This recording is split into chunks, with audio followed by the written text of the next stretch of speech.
What's up, everyone? Welcome to This Day in Philly Sports History for January 13th, 2025. I'm your host, Jim Montgomery.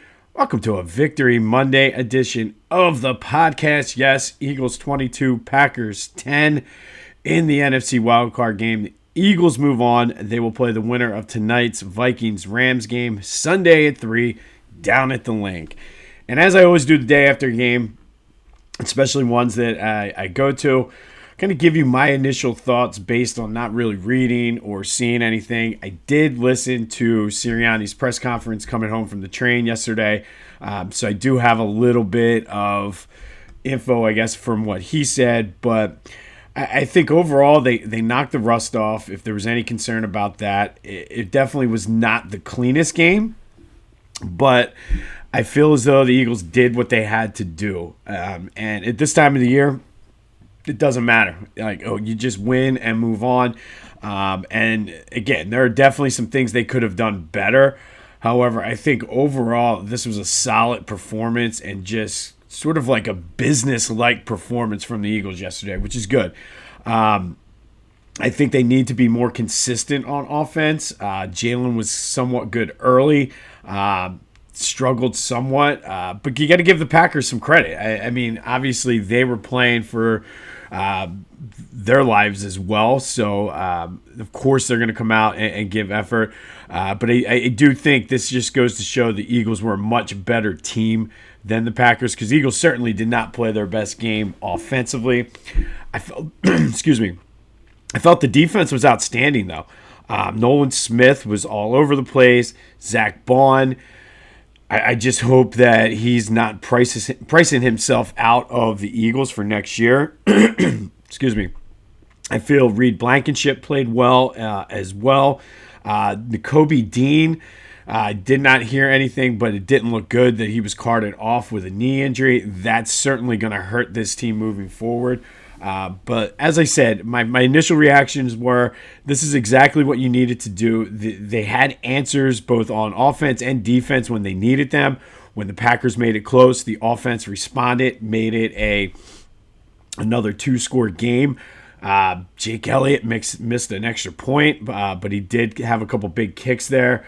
So that's somewhat concerning. But overall, a good win. Great way to start the game with the turnover on special teams. And like I said, they're, in order to beat either the Rams or the Vikings, they're going to have to play better next week. But it's hard to be mad about this when I felt very much like this is a business sort of game. They went about it.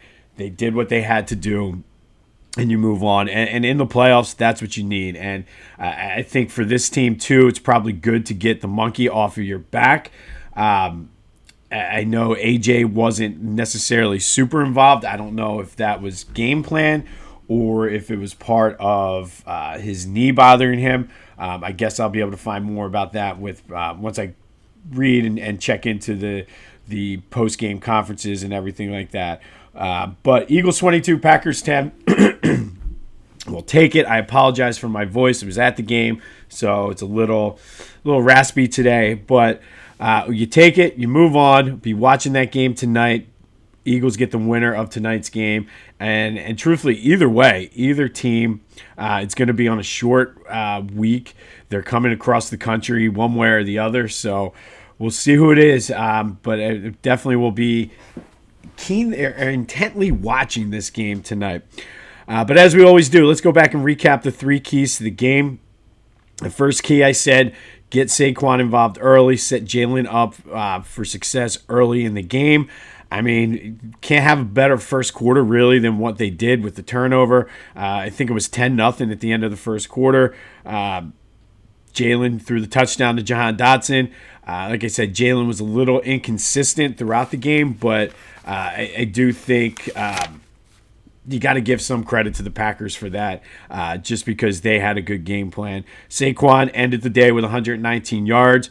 Could have been more, but instead of trying to run up the score, because I guess that's the thing that's missed here too. Saquon could have scored, and this game would have looked would have been 29-10, but smartly just went down to run out the clock, but ended with 119 yards. So I think we nailed that one.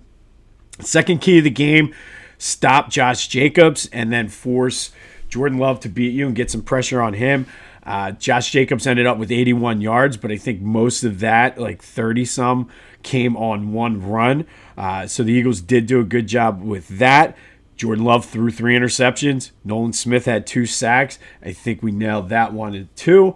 And then finally, I said, don't look ahead. And I wanted to make sure they remained focused, did not let the Packers in this game. And as I mentioned, they were locked in this whole game. And it definitely, like I said, there was some sloppiness, but you could tell that the team was focused and they sort of, to borrow Jalen's line, the main thing is the thing. And they seemed locked in. They had answers and responses whenever they needed it with the Packers. So I definitely think they were locked in, ready to go, looking forward to next week's game, no matter who it is, Minnesota or the Rams. Definitely some playoff history between those two teams, so we'll have some fun with that this week. But Eagles 22, Packers 10. They play the winner of the Rams-Vikings game tonight, next week at the Link at 3 p.m.